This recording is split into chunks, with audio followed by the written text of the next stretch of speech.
Social media has created a much different childhood for kids now than when we grew up.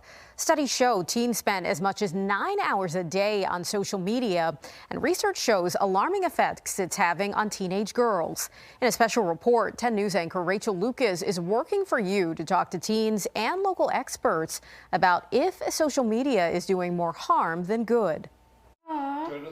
Constantly connected, always on their phones. I still go on Instagram like every day. The generation growing up with phones at their fingertips. We sat down with two Virginia Tech students, Karani Cherie and Hannah Williams, to talk about how social media affected them during their teenage years. If I had free time, I was on social media. So like anytime I wasn't in school or like hanging out with my family, like I was online. The pressure and always-on aspect of social media can be exhausting, raising concerns about the toll it's taking on teens' mental health.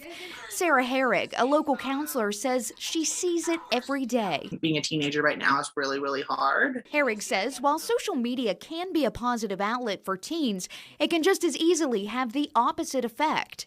I think it can make teens feel very isolated. I think it can make teens feel like they're not good enough. Documents released in a Wall Street Journal investigation show Facebook was aware that the use of Instagram by some teenage girls led to mental health issues, anxiety, and poor body image.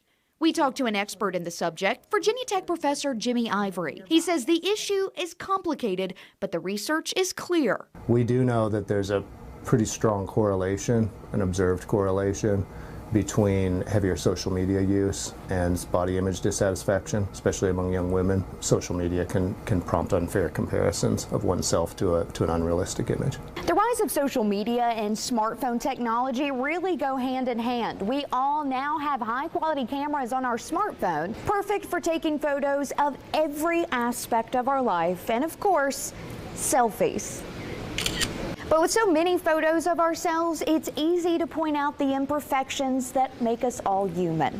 But just as easily, there are apps and filters to erase them, whitening your teeth, removing the bags under your eyes, and smoothing out every imperfection. When the world's watching, we all want to look our best. Even working as a broadcaster, I'll admit I feel it. And if we as adults feel that type of pressure, imagine what a teenager feels.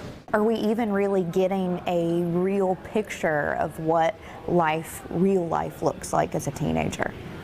I don't think so. Because like, at least on TikTok, I've seen like a lot of trends like, oh, Instagram versus like real life, and like showing like pictures of people, like what they post online versus like what they look like on a normal day in school. Even knowing social media is only a snapshot of someone's life, Karani and Hannah admitted it's still hard not to compare yourself. People always post like the best parts of their day and the best parts of their life.